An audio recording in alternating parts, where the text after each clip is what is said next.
தேர்தலில் வந்து Joe Biden அவருக்கும் டொனால்டு ட்ரம்புக்கும் ஏற்பட்ட விவாதத்தில் வந்து ஜோ பைடனுங்கிறவர் வந்து உறைந்து போன நிலையில், அதாவது வயசாயிட்டு ஒரு 81 வயசு. இப்போ அரசியல்வாதியில் வந்து இவங்களுக்கெல்லாம் வந்து ஒரு ஏஜ் லிமிட் வைக்க வேண்டாமா?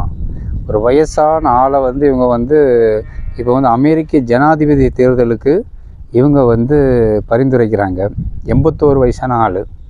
சப்போஸ் அவருக்கு வந்து ஏதாவது ஒரு நிகழ்வு, அதாவது இறப்போ ஏதோ நடந்தால் திருப்பி ஒரு தேர்தல் வரும். எவ்வளோ செலவு?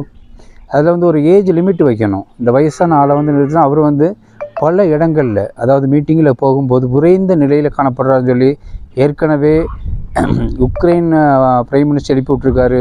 பல பேர் ஜனாதிபதிகளை வந்து அவரை எழுப்பக்கூடிய சூழ்நிலையில் இருக்குது. குறைந்து போன நிலையில் இருக்கார் வயசானவர். நன்றி. நியூஸை படிங்க. என்ன இது இந்த வயசான ஆளையெல்லாம் கொண்டு பிரசிடண்டாக வச்சு